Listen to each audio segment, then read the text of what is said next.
It's warm today. Yeah, it's like weirdly warm today. Yeah, up to what 85 or something. People are gonna hate us now. Yeah, 85 and sunny. Yeah. And there's Disney World over there. I actually had to turn the AC on. Ooh. I've had the AC on pretty much all winter. I mean, it is Florida. Never cold enough. It is Florida. So there's that, and I was charging my phone, so I'm gonna unplug that now. Ooh. Hey, where'd you go?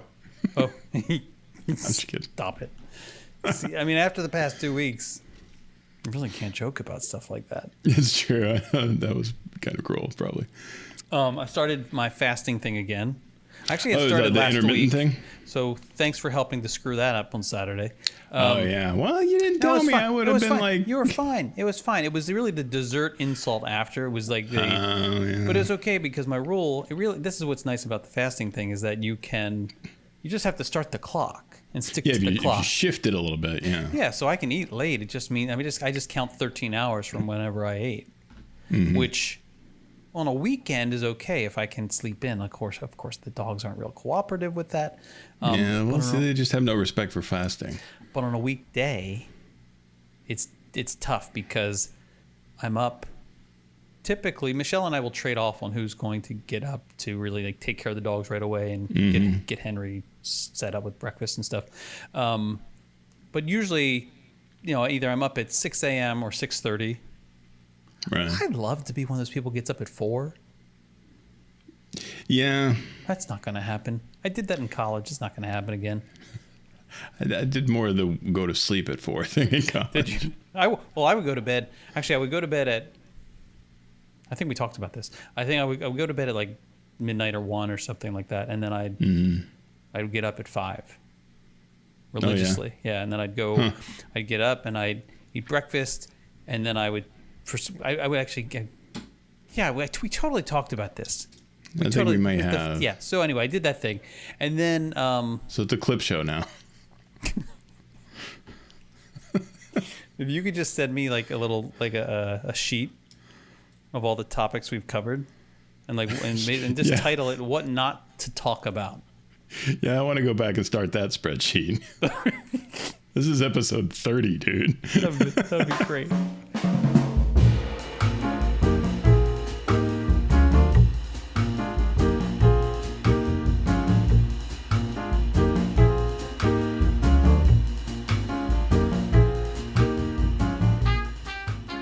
So in the weekdays, I'll get up saying I'm getting up at 6.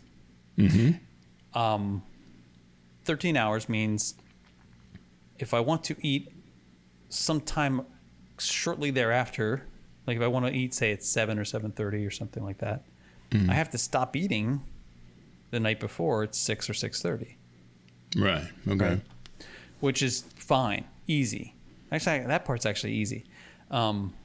What's not easy for me because I'm one of those people who I'm not just likes to eat breakfast, but I'm hungry in the morning. Yeah. I will if I eat late, like 9 p.m. or something like that, it's harder for me to make it the next morning until that part's tough. Unless I get if I go outside and do stuff right away, then I'm okay. Yeah, sort of distract yourself. Yeah. Yeah. So that was. I had a good time on Saturday. Good. I did too. We did the Hangar Bar, it's fun. which was fun. First time I've been there. Very cool place. I was so. I mean, can't believe it. There's a lot of places I haven't been. There's a lot of places here, and I haven't been here very long with things open. I know. Yeah, you came at the wrong time. But the inside experience is very different from the outside experience. And right now, all I want to have is outside experiences. But at some point, we need to go back. Makes sense. And do the inside. Yeah, because there's like stuff, right? There's it's like it's like the Applebee's of Indiana Jones. There's all the junk on the walls. Sure. Yeah. That's fair. I think that's fair. Although the food's better than Applebee's. Yeah, I would hope so. And then we went over to the Edison. And the Edison's very, very cool on the inside. We did get to see that. That is cool on the inside. Although we did eat outside. al fresco, And that was cool too. It was nice, right? With the fire lamp thing, whatever you call those things. I love a fire feature. Yeah. It's like water features. I like those too. Yeah, Don't put them don't necessarily put them together. Sometimes you can put them together and they look really neat, but yeah. other times one of them puts the other one out. It was nice. It was nice. It was nice. And I did anyone? Oh, that's right. On lunch break, I was trying to get people to guess what I had for dessert. Right. I think yeah. I think Lisa Milan got it. But as soon as somebody got it, like a whole bunch of people got it.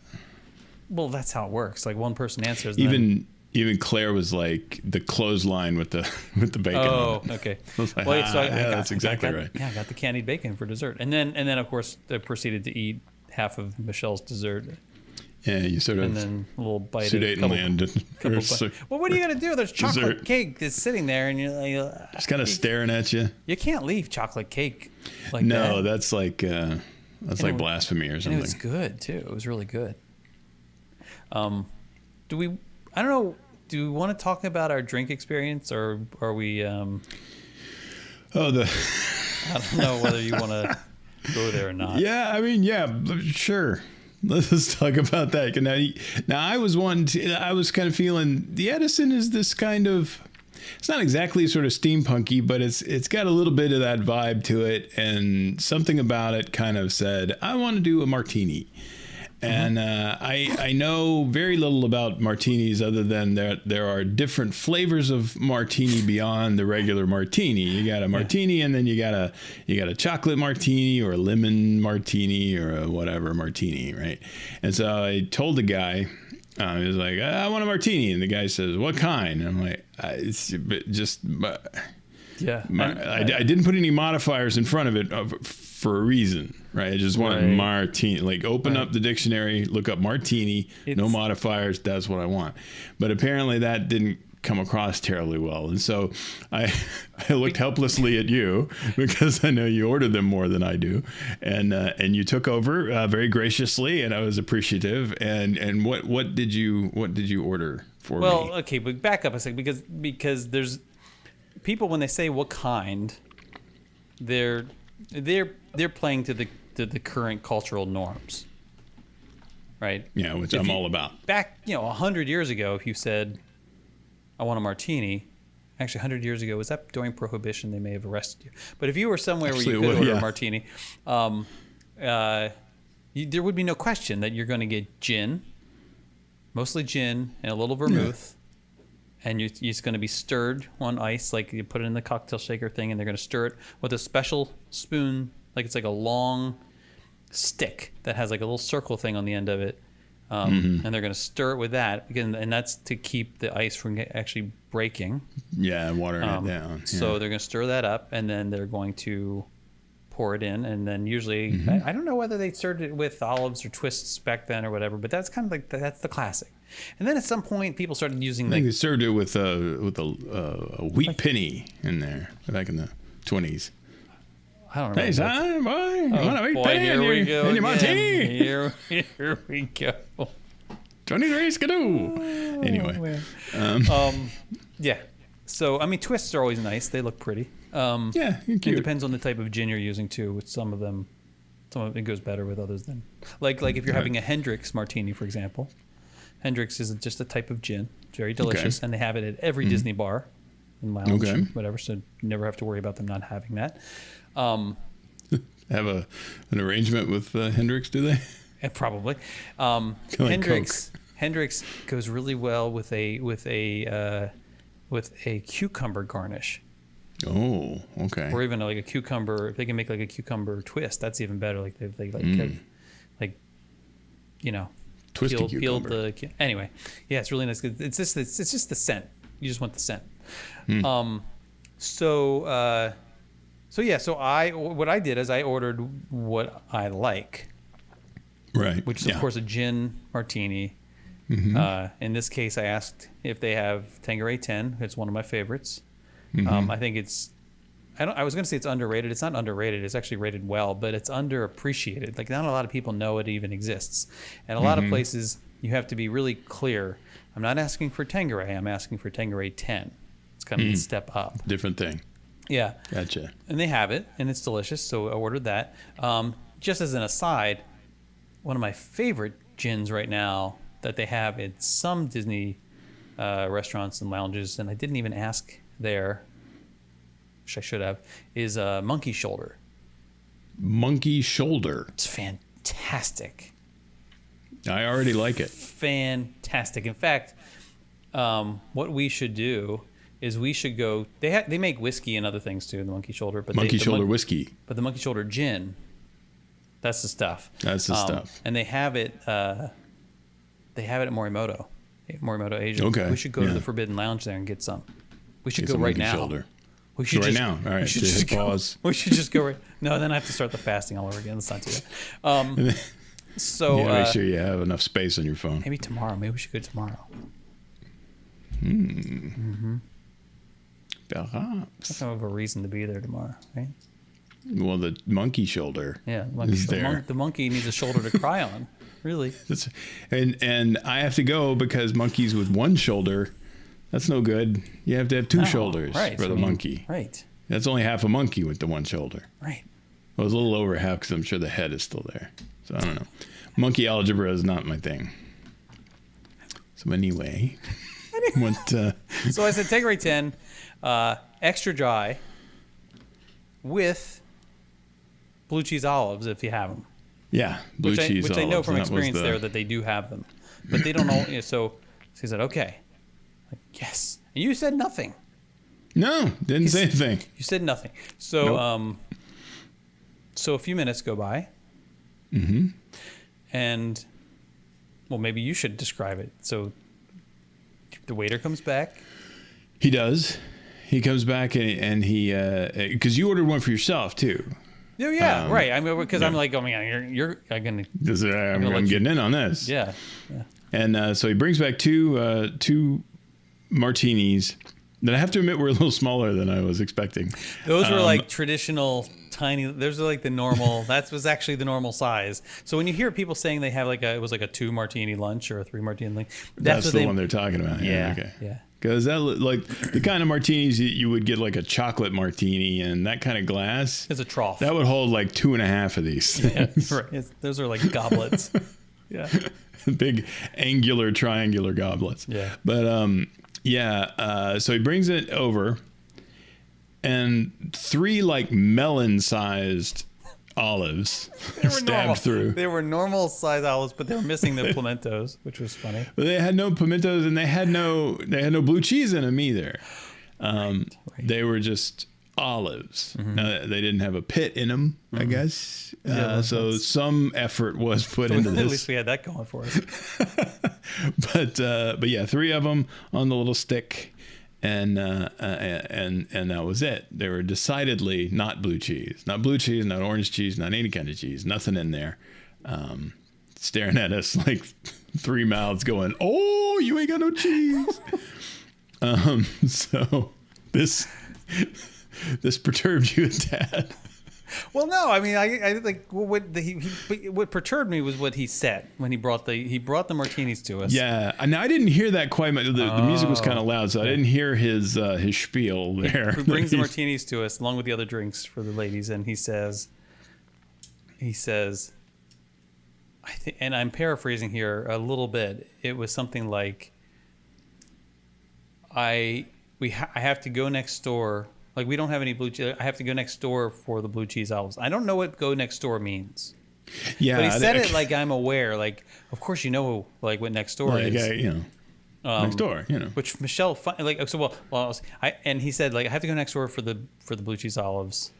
And at that point I said, no, don't worry about it because right. I want to got the drink my drink. I mean, right. It's a little late now. Michelle was really taken aback by this. I mean, she felt like I should like ask him to go next door. No, let him like next. And then she kept pointing like it's right there, and she kept pointing to the Mexican place, which is right. not, which I don't know that that's what he was talking about. It's not, but I mean, I'm pretty sure they don't have blue cheese olives in the Mexican place, and they're not affiliated. As far as I'm aware. So they usually go in there and steal. I mean, maybe he was cheese. going to cross the wine bar George, maybe. Maybe. I don't know. Maybe Mario and Enzo's next door because I think they are affiliated. Yeah, they are actually. I think. But my point is like. But either way. And then we scooted him away. He was like, no, don't worry, just go. Just don't cool. worry. You already brought the drink. Yeah. Right. If the drink took a little longer and you went to the thing on your own, that would be one thing. But you've brought the drink and you're saying, hey, I can do the rest of the thing you ordered, but it's gonna be an effort. It's like, well. That was my point, right? That was my point was, look, you either bring the drinks and you say, I apologize, we don't have any blue cheese olives. Right. So I brought Which would have been fine. Right, I brought these, right. Not optimal, but it's fine. Or you come back upon discovering that. Now, mind you, the bar is downstairs. We are upstairs. It's a bit of a hike. So he's down at the bar, and the bartender, has produced the drinks without the blue cheese olives, and probably says to him, and he says, "Wait, there's supposed to be blue cheese olives," and the bartender says, "Well, we don't have any. You have to go next door if you want them." Right. That's probably how this went down. I'm still not sure what that means. And then he comes up with the drinks because he's like, I'm not gonna leave these at the bar. They're gonna get warm. I'm taking them out to these guys. And he brought them out. But at that point he decided to tell us of that, how he needed to go next door. What he should have just said is, I'm sorry they don't have any. Sorry, right? we don't. Because the alternative would be to come out and say,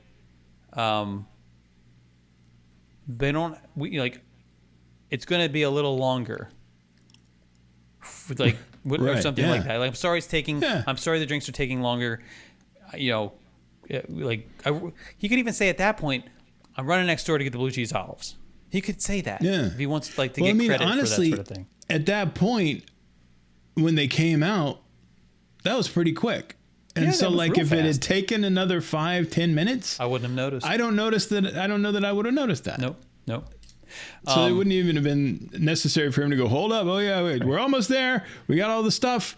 Missing the blue cheese olives. Got to go next door. That's where they hold them. They're kind of jerks like that. I got to run over and get them. They're very possessive, very protective. They make us ask nicely. I don't know who's in charge over there, but he's a jerk. But I'll be right back. It's like, it wouldn't have mattered. But that's not where the story ends. No. Because many minutes later, we were half an hour later. Oh, at least. I mean, we were finished our drinks. We were finished with dessert, probably I believe. Most of the way through dessert. I mean, it was a good 30 to 45 minutes later. Yeah. He emerges. This isn't his first trip back to the table, mind you. He's also checking on us, and he hasn't given us any updates about something else happening. It's just been, here's your food, how are things, blah blah. And nice guy. But then he comes out and almost in a way that was like he had returned from war, like he was the dog bringing the squirrel in from outside.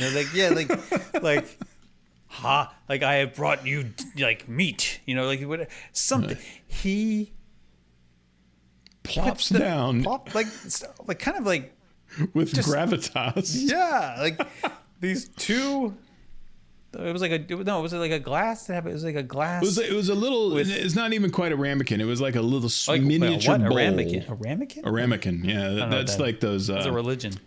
That's it. No, it's Ramadan. But that's not the religion. That's the holiday. Yeah, so you're thinking of Ramada Inn. No, a ramekin is like a little sort of squared off kind of cylindrical bowl that you get in restaurants that usually have some sort of condiment or something in there, like some ranch dressing or something like that. But this was an actual bowl. It was slopey sided, little tiny bowl. Okay. Maybe that they would bring lemon wedges out in or something if you were having tea. But with 2 spears, each with 3 giant, a half dozen massive blue cheese olives. Has this bizarre punctuation on the evening. There you go. And you know, the things you wanted, but not in a mean way. He wasn't like, here. No. It was like, I got you your blue cheese olives. Like, haha, I've gone the extra distance here. And I'm looking. Thanks. And I just remember trying to be very quiet because I didn't want him to hear my next reaction, which was talk about adding insult to injury. And I think he was right there still, which is the sad part. Yeah, well, I mean, but he actually took our drinks away. Yeah, that was the weird bit. Is that there was literally nothing to. I mean, our steak drinks. He took our glasses away. He took our empty glasses away. He took our within the same motion almost of him dropping these olives. Like, here's the olives, and I'll take the thing that the olives are supposed to be in.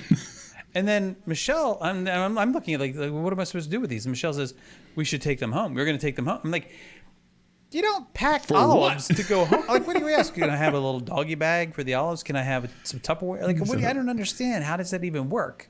How does that work?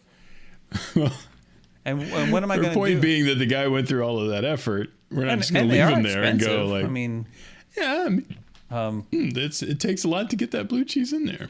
You got to really cram it. Just get a little fingers they have to use.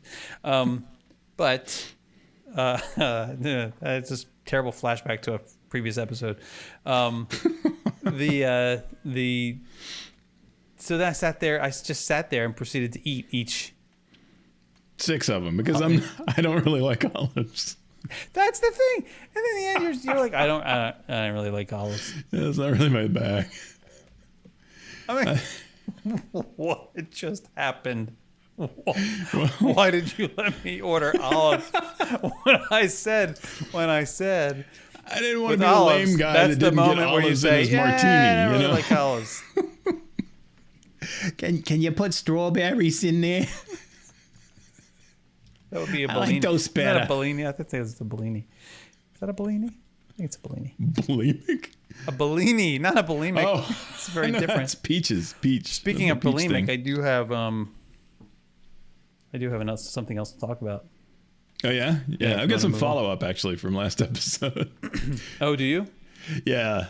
So the I need to amend my statement on the composting toilet. I had always been given to understand that that's what the name of that thing is that composts things. And afterwards, I was like, I need to Google that and make sure that I'm not wrong about that. Okay. And I did, and I found out that a composting toilet is actually an actual toilet that instead of going into the sewer, it goes into a composting apparatus, which I don't think is much better, to be honest, but it isn't the whole thing. It's just the toilet part is the toilet. So I do amend my statement there. I was off base on that. And also, in all fairness, did we receive corrections? Did people? No, it was a matter of conscience. You're getting ahead of it. Is what you're doing. Right, exactly. Yeah. As soon as the National Composting Association starts writing a strongly worded letter to me on very questionable paper, I wanted to go ahead and make that correction. And also, I went back and listened to the great British Mickey Waffle live show with Sammy saying her extremely blasphemous thing about not going to World Showcase. And you're absolutely right. She's like more. She's very Scottish. So I misheard her voice on the thing and identified her as like Manchester, but it's very much Scottish. Yeah, I don't remember. So you missed that part. So that's okay. But somebody didn't, and they're going, well, no. And I got it. I went back and listened. I said it was Scottish. Indeed. You did, yes, absolutely. Okay. And I admitted at the time, like it could be. I don't hear it very well, but I just wanted to say that yes, indeed, I went back and listened, and very much Scottish. So those two things kind of weighing heavily on me this past week. So I wanted to get those off the old chest there. Hey, integrity, man. I want people to say accidentally derivative. It has absolutely nothing of value to me, to offer me knowledge-wise. But boy, are they into some integrity over there. then that's I don't want anybody to. I like how you buried your corrections, though. Well, I was going to start off with it, but were you? Yeah. But we got. Hey, how's your week going? Went into this whole epic of the blue cheese olives. Is this your first time? Title. Like, that's kind of how it works all the time. Yeah, I know. I figured that might happen, but hey, figure I get it in now, and you can index it about 28 minutes in. We're good. Well, speaking of bulimics, I don't remember what night it was. Actually, I can look at when it was last Tuesday. Last Tuesday, I came home, and I'm sitting at the kitchen table, and Sophie, our Australian Shepherd, comes over to me, and I'm petting her, and I feel like on her side, like her hair is like it's like crusty or something. Oh. Like like it's almost like something got spilled on her. That happens sometimes, food, especially if someone's cooking, they spill like grease. It's a terrible thing. But the dogs with like long coats or their thick coats, they never feel anything. Right. Yeah. Right. So I maybe spilled juice or I don't know, whatever it is. So it's like crusty. So I mentioned it to Michelle. I said, did something spill on Sophie because it's like she got a little like crustiness on her fur, and Michelle responds, "Oh, it might be vomit." Not something you were expecting to hear. I mean, so casually, like, oh, it might be vomit. Actually, it wasn't like that. She was kind of surprised, like, oh, it might be vomit. Like, oh, I forgot. She may have vomit on her. Like, what? And so she says, oh, yeah, I forgot. One of the dogs vomited on their dog bed. On the dog bed. They have like a communal dog bed situation. And we don't know which one it is. Insert spinal tap joke here. Can't really touch the vomit. Right? And Henry knew about it. They just didn't clean it up. So they're aware of it. So there's like cold, crusting vomit on the bed, the dog bed, that needs to be cleaned up. So we cleaned that up and washed all the dog bed stuff. Sounds like lyrics from a Tom Waits song. and I just remember thinking, like, how is it at what point do you reach, like, when do you reach this stage in life where, like, saying, oh, it might be vomit is like this casual thing to insert into a sentence, like, oh, right. Yeah, it might be vomit. You know what it might be? Vomit. It might be vomit. And with kids, when you have kids and dogs, I mean, I think it is kind of a common thing, right? Yeah. But there's still some stuff that just, like, really tears at the fabric of order and what is right. Right. And that's terrible. That's something I encountered. I like, if you're ever wondering where the line is, I can tell you where the line is. When we were living in Colorado Springs, this would have been, we were at a friend's house for, I believe, New Year's maybe, or somewhere late. We were at a friend's house late. And so this has been like probably 2008 going into 2009-ish, somewhere around there. Henry would have been, must have been 2008, because he was still in diapers at that point. He was a late bloomer when it came to getting out of diapers. Boys are like a little lazy when it comes to that stuff. Anyway, people know what I'm talking about. They have boys. I think people know what you're talking about, even if they don't. Just keep that. Just file that away for a second. At some point in the evening, I hear my friend, who's mind you, he's a physician, but he's a urologist. He's an Army urologist, so he's seen some stuff. Right? I mean, come on. Yeah. And a lot of burning pee. I hear this exclamation, like, "What the hell?" And he's like, "Oh, oh, like screaming in agony, like, oh. He was just over at your place, and No, it's his house. Oh, it's his house. Okay. It's his house. And like we run into the living room, like, and he's in there, like in the dark. And he's like looking. He's like looking at the floor. Like, what's wrong? And he says, "There's poop on the floor." And it turns out he saw something on the floor. He went to pick it up, examined it in his bare hands, realizes it's poop. Now, he has no dogs. Oh, okay. So that's a very key piece of information there. Throw a little context onto this. I think he had a cat, maybe. Okay. And There's a little bit of sure enough, there's a turd sitting right there on the floor in the living room. Well, living room turd. Probably a couple hours earlier, and I don't remember who, but Michelle or I had changed Henry. Well, probably on the floor of this, and on top of spaghetti style, meatball rolled off, and meatball, and just got left behind in the living room. Right? So, sorry. In like a household where you have children who are in diapers and that sort of thing happens, you don't, you see it and it's gross. You're like, this happened, right? Yeah, I guess right. Yeah. If you have dogs, I don't know that you ever discover it. Because the dog's going to take that, probably. Oh, right. Yeah, I got you. Yeah, and either eat it or put it somewhere special for like safekeeping. Because dogs are nasty. They're just gross. I love them, but they're gross. Poop bank. Yeah. And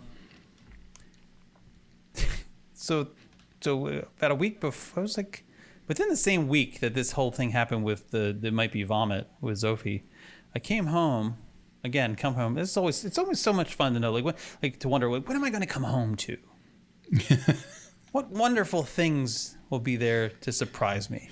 It's not going to be nothing. And it's never nothing. So I walk in, and and the best part is like everyone else is carrying on with their life. Like nothing is different. Everything's wonderful. Mm-hmm. Hello, father. Hello, husband. How's father? Wonderful, right? And I see animated Sophie, birds kind of flying around. Yeah, I see Sophie sitting there, looking at me, fun, and she just, she has this look on her face, like, you don't look normal to me. You look like you're up to something. And I see her put her head down and like something drops out of her mouth. Like, because she, unlike the lab is like, she's really good about hiding. She's got good poker face. All right. Sophie's, she can't help herself. She's like, but like, and I go over to the rug and I pick it up, and sure enough, it's a little poodle. It's like a little hoodle, not a poodle, a hoodle, like a little poop, like a little round poop, perfectly round poop.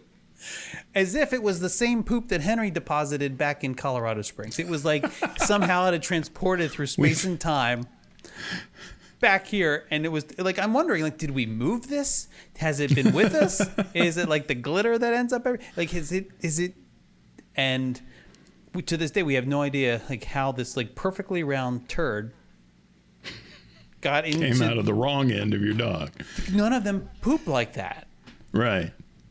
It's too big to be like a bunny turd or like a right. or some other animal that would be in the yard.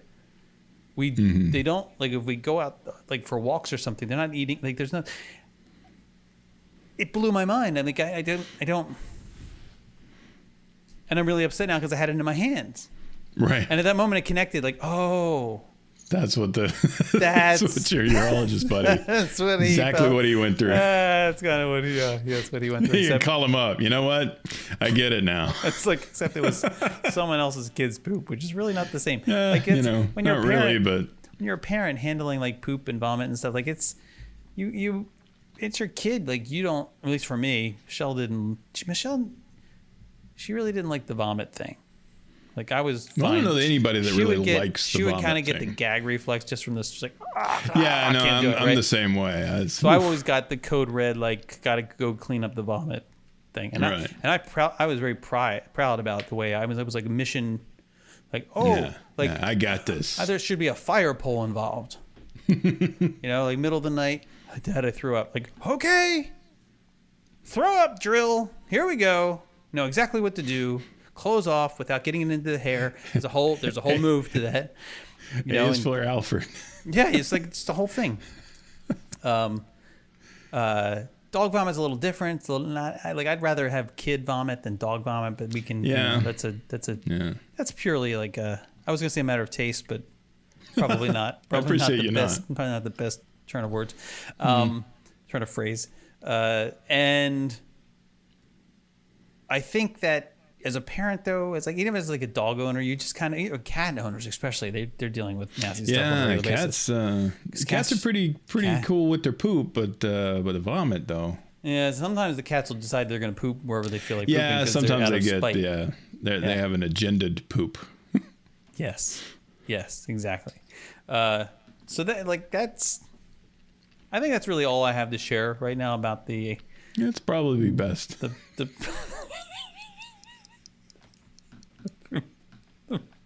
But I wanted. You had mentioned something about show don't tell to me. Yes. And do you remember the tie-in? What was the yeah? It was related to The Godfather. So don't tell him The Godfather. Holy crap. Let me think about this. See, it's fun, isn't it? Yeah. I wish I'd been a little more elaborate on that. Well, I mean, this little game that you and I play with each other now, we don't really, when we have an idea, like, oh, this is something we should talk about, we'll throw it out there. Like we'll just send a text to one another, which is like 2 words maybe, like this thing with a little pin. I have the thing. Good. So I was just stalling for time. Continue on. Well, I was just feeling that's because it's a thing that, and honestly, I thought that everybody said it, but it's like, all right, I got this thing I want to talk about later. Let me put a pin in it, and now that's become like our deal. It's like, all right, I put a pin in this, put a pin in that, and this was one that Emily and I were watching The Godfather, and she had seen it one time before, and I've seen it 1,000 times before,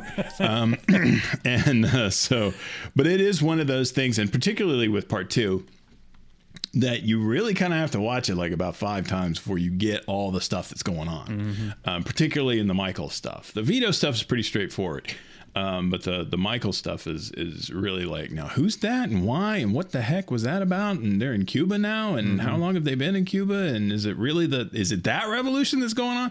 And so, but one of the things that has bothered me since the first time I saw this movie, that I think is a real not a shortcoming of the movie, but I think we do get a little short shrifted on this. And that is that,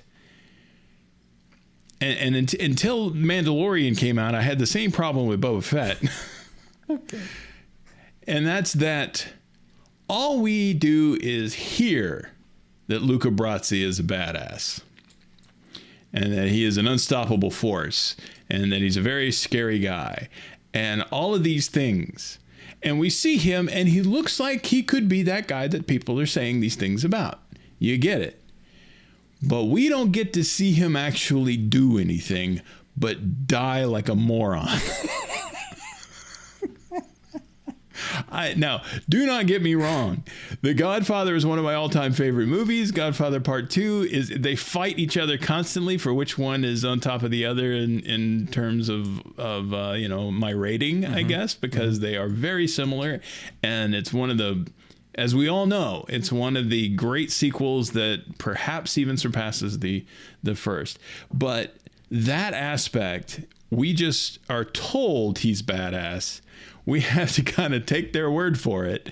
But all we see is him go in like a moron to friggin' to Talia, and Salazzo and be like, hey, I don't like what's going on at the Corleones. I kind of want to get on with you guys. And they're like, yeah, we totally buy that. Put your hand on the table. And then we stab it, and then we kill you. And that's all we get. And he sleeps with the fishes, and that's as badass as we get. And that's that. I don't know what it was the other night, but that particularly was just sticking in my craw. I had I'd watched one of these cinema kind of YouTube channels. It's not Every Frame of Painting, but it's something along those lines. What? Every Frame of Painting is one of the sort of film critique kind of. It's very good. It's very good, okay. And it's particularly about how movies are shot. But in this one, it was about story and how it's written, and how. Boy, I don't even remember now what the subject of it was. It wasn't The Godfather. It was something completely different. But they were talking about the importance of show, don't tell, right? Mm-hmm. Show that this guy is distraught. Don't say, I am so distraught. Or have people go, boy, that guy, he's really distraught. That's no good. You want to show the guy being distraught, and that's much better storytelling. And I guess maybe that was on my mind, or at least in the back of my mind. And when that came up, I was like, you know what? That right there is a friggin' good example. But they didn't even, you're saying because they talked about him being badass. They told you that he was a badass. They didn't show you that he was. And matter of fact, they showed you quite the opposite. And that was the same thing with Boba Fett, right? Now, you even can make a better case that Boba Fett was more badass because tracking Han Solo was pretty cool in Empire Strikes Back. But in Return of the Jedi, he rather unceremoniously becomes like part of this there was like a little slapstick. Yelp. Wasn't it had like originally, the sound effect that goes along with it is terrible. When he whacked him, he was like, ah! Yeah. Mm-hmm. And then he just kind of tumbles into the Sarlacc. Boba Fett. Where? Bonk. And then of course, you know, to add blue cheese olives to the table, the Sarlacc belches after it eats Boba Fett. So yeah, that's one of those. I mean, you showed a little bit, like I said. I mean, now it's mainly just him walking around looking cool, mm-hmm. But he did do a bit of good tracking there, and so there's a little bit of okay, I can see where this guy's coming from. And now, Darth Vader took him seriously, which is like something. Right? Well, he also took Bosk seriously, so I'm not really sure that that's a good thing. We couldn't really tell the eye rolling that was happening inside the That's house. true. I bet he got really used to doing a lot of interesting facial expressions, knowing that nobody was seeing what he was doing. But yeah, no, Boba, ended up with the guy, and so he won the prize, I guess, and so that's cool. Now later on, we get Mandalorian, and Boba Fett is like badassing all over the place, and that's what I wanted to see Boba Fett do. Yep. But yeah, at the time, and I think a lot of people, I mean, it's almost sort of cliche to talk about that particular aspect of it, because a lot of people notice that. They're like, even I think Boba Fett is a badass, but I have literally no reason to believe that. He just looks neat. He looks cool. But that's all I saw him do is run around looking cool. And then he fell into the Sarlacc pit after getting slapsticked into the side of Jabba's sailing barge. So yeah, that was that. Yeah. How much time passes between Empire and Return of the Jedi? I think it's like a couple years, I want to say. I really, now that you mention it, and as big a Star Wars fan as I am, I have to admit, I don't know. That's a good question. I want to say it's about a year, maybe a little more, because it's long enough for Lando to sort of, apply for a job on Indeed.com or whatever it is, and get in there with his helmet and his what I always loved on the what I always loved on that. We just hired all these people yesterday. It's the temp agency. Droid power. I don't know. But when you see them, This is kind of another sort of show don't tell thing, but it's not really that egregious. But when he comes up and you reveal that that's the dude in the helmet with the thing on the front is actually Lando, he has to like pull the thing down real far so you can see his whole, like, just in case, and he's almost like pointing to himself and going, Lando, that's me. It's just really funny. It's like, yeah, we got it before that. We're good. Thanks. We know. I was wondering because of how kind of, speaking of the badass thing, like how badass Luke Skywalker became between, like, not even being able to and that's the other reason, like, right? Because pieces of like boxes being thrown at him. Clearly something. But he didn't go back to train more with Yoda, right? After Empire. Like, I feel like the next time he saw him, Yoda. Right. So where did he train with Ben? Like, yeah, I think that's the sort of, surely there's been things written about this, but that's why I'm asking you, because I figured you would have read them. But I do know that I don't know that it was shot, but I know that there was a part of the script that was supposed to take place at Ben's old house. You know, they have those igloo shaped kind of houses. It's like California Craftsman style house, or? Yeah. No, it's the one that's in A New Hope, you know, that has the two little, I don't know why I remember these, but it has the two little brass like swans that sit on this little table there. I don't know why those stick in my head so much. Yeah. You think that place because he's on there? Tatooine. Do what? You think that place was still there? Well, it's not exactly, you know, in demand real estate. I think know, that he lived as a hermit, the troopers because would have like ransacked that place too. Well, I mean, I don't know that they knew where it was, because as soon as he leaves there that in the land speeder, like they. Yeah, but I mean, nobody ever goes there. I mean, and then, you know, I guess the droids. Well, they leave that place going to Anchorhead to drop off Ben, because he's not going with Ben. Right. And that's when they run into the Jawa crawler that's been blown up. Yep. And then that starts everything rolling. Right. But yeah, I don't think Ben's house was ever like discovered by anybody. Can't go, Luke. It's too dangerous. Okay, go ahead. No, look. Go ahead. No, wait, stop. Don't. Well, whatever. Hey, the Force be with you. Whatever. But yeah, the idea, I think, is that in preparation for we're going in to get Han out, he goes to Ben's house and communes with the Ben ghost, and that's where he builds his new lightsaber too. And there's apparently like I said, I don't think it was shot. Because I think Lucas knew that was, or not Lucas, I guess Marquand, or not Marquand, the guy that directed it. The Last Starbender? That's it. Avatar. But anyway, maybe it was Marquand. Richard Marquand? Did you say Mr. Markman? Mr. Markman. That's him. Mr. Markman. Markman. But the point is that it was in the script, and I think maybe they said, well, we're going to already cut that right now.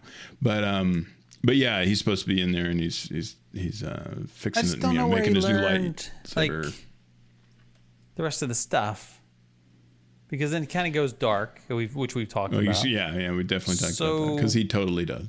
And maybe that's it. Maybe that's part of it. Like, he taught himself. Maybe he was like out there sort of trying to figure it out on his own. Jawas. Yeah. That's the one. They're like, geez, don't go near that place. That guy's crazy. But and maybe that's why he goes a little dark, because he doesn't like the fact that his friend is caught in the Jabba thing. He has to have an opinion on Jabba the Hutt anyway, having grown up there. There's no way he doesn't know who Jabba the Hutt is. Right. And so maybe or the that, Hutts, at least, right? I mean. Right.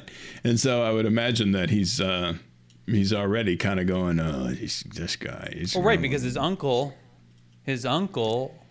Uncle Owen, would have surely passed down the stories about his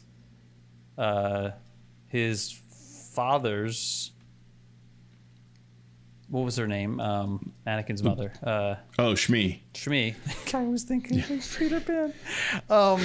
Mr. Shmee. Shmee. Well, that was the Tusken Raiders, of course, that No, but took her.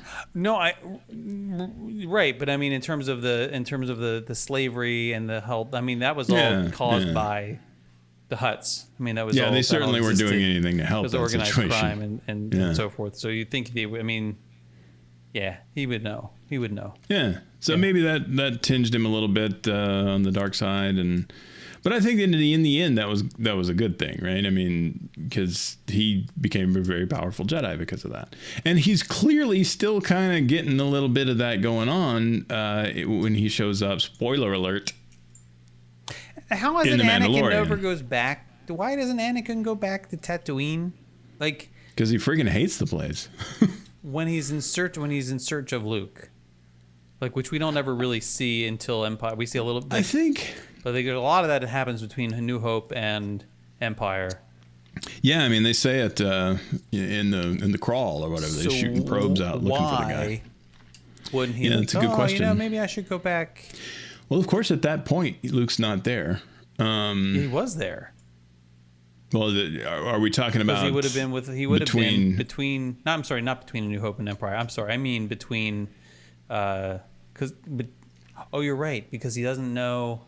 He doesn't know that. He doesn't know Luke exists. I don't think. But he has to. Because Padme dies and he thinks the baby's just right. died. I imagine he assumed that the kid died with. And he couldn't Padme. sense from the. Well, no, there you go. I mean, Star Cruiser that. Oh, my son's down there on that planet. Well, maybe Luke hasn't awakened to the Force yet, or whatever. And if you're not, I mean, maybe he's like, oh look, Tatooine. Oh look, it's Tatooine. What a coincidence! It's Tatooine. Now we do run into the problem that Luke's running around with the same last name. Where I grew up. Wait a minute, Luke who? Oh wait, hey, I grew up here. I know that family. It's. Oh, and the droids with the plans when they suck the plan and they're down there on that planet. Yeah. I know. I'm going to shop this out. I'm going to shop this out, even though I know this planet like the back of my hand. Right. I'm going to shop because not only did it land on the planet, it actually landed within a stone's throw of Mos Eisley. Right. Now, I don't want to get nerdy here, but Anakin worked at Mos Espa. Isn't that right around the corner? I don't know. I really don't. Where does? But it would be like Darth Vader. Where does Mando land? If you go into Mos Espa, there's this great place that has knish. You can get a potato knish on the corner. That's really lovely, a wonderful place. I used to go there all the time when I was a kid. Mando visits Mos Eisley, though, right? Mos Eisley, yeah. Okay. That's Mos Eisley. All right. Well, enough of that. I think we've lost everybody on the Star Wars stuff.